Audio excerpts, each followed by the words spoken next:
Au fil des années et des décennies, l'organisation s'est de plus en plus impliquée dans l'achat de terrains et la construction de complexes industriels comme des imprimeries et des lieux de culte sur la terre entière. Cela semblait être une bonne idée, mais il y a environ 10 ans, la véritable motivation du cœur du Collège central et de ses assistants s'est dévoilée lorsqu'ils ont saisi la propriété de toutes les salles du royaume et des salles d'assemblée partout dans le monde.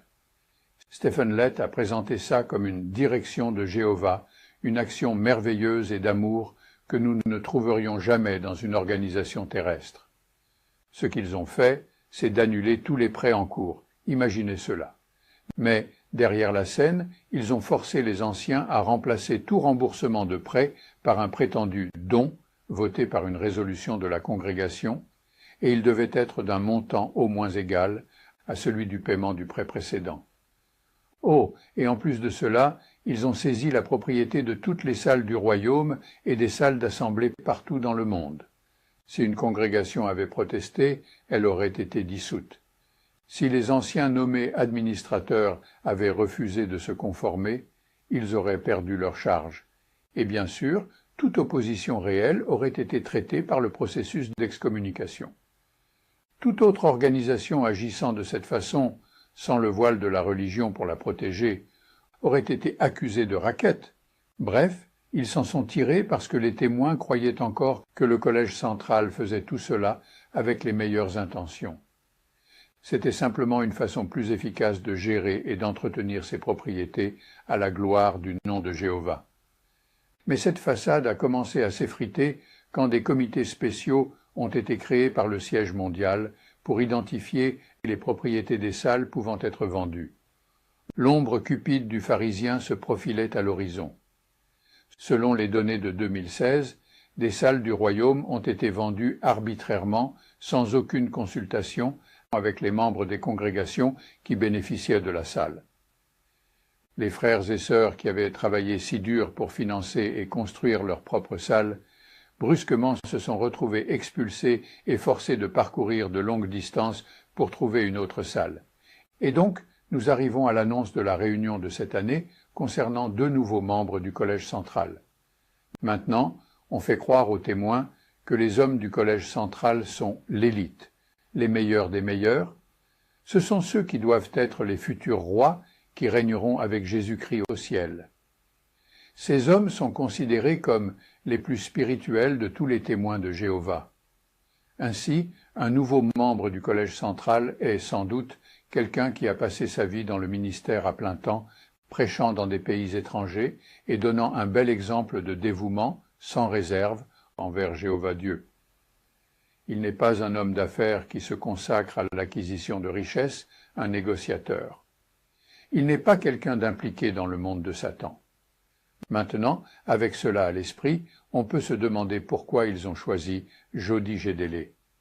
Laissons-le répondre à cette question pour nous.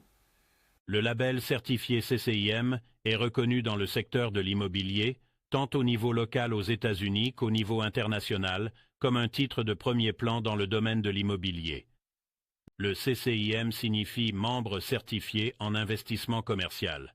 Pour obtenir ce titre, il faut suivre une formation rigoureuse et acquérir une expérience de la vie réelle, un portefeuille d'expériences qualifiantes. Le volet éducatif s'articule autour de 4 cours de base, en plus d'autres cours. Ces 4 cours sont axés sur l'étude de cas. Ils s'articulent autour de l'analyse financière, de l'analyse du marché, de l'analyse de l'utilisateur et de l'analyse de l'investisseur. D'autres cours portent sur l'éthique, les négociations avancées et d'autres cours spécifiques aux besoins du moment. Le portefeuille de transactions qualifiantes, ou l'expérience du monde réel, exige que nous ayons un volume requis, ou que nous ayons effectué un certain nombre de transactions, ainsi que les types de transactions autorisées. Cela permet de s'assurer que le membre a une compréhension des affaires qu'il peut utiliser pour aider ses clients. Tous ces éléments réunis permettent de devenir un CCIM et un membre de l'Institut CCIM. Une fois que l'on a reçu la distinction ou le titre CCIM, on ouvre les portes à la fois à la technologie, à l'information et à un réseau d'autres CCIM. Et c'est important quand on veut conclure des affaires. Par exemple, quel rendement attend le client? Cet investissement permettra-t-il d'atteindre ce rendement? En outre, il s'agit de s'assurer que nous disposons d'autres réseaux CCIM, de sorte que si nous ne pouvons pas trouver le bien, nous puissions identifier d'autres personnes qui le peuvent. Tous ces éléments réunis nous aident à conclure des transactions pour le client. Ainsi, nous reconnaissons que le client va prendre une décision importante, une grande décision financière. Notre objectif est de faire en sorte que le client prenne une décision éclairée qui l'aidera à atteindre ses objectifs et ses besoins. Et bien sûr, si nous pouvons vous aider ici à Touchstone International Properties, veuillez nous rejoindre sur le web à Tipsere et demandez Jody Gédélé. Après ça, je ne vois pas comment les dirigeants de JW.org cachent leur véritable motivation. Et vous? Ils recrutent de jeunes membres pour remplacer les anciens qui vont bientôt mourir. Après tout, le spectacle doit continuer. Ils possèdent désormais des milliards de dollars d'actifs immobiliers qui peuvent être revendus pour en tirer profit. Ils peuvent construire de nouvelles salles en faisant appel à des dons et à de la main-d'œuvre gratuite, puis les vendre et poursuivre le processus aussi longtemps qu'ils pourront maintenir cette mascarade lucrative. Il s'agit désormais clairement d'une entreprise commerciale conçue ou déguisée en religion vertueuse comme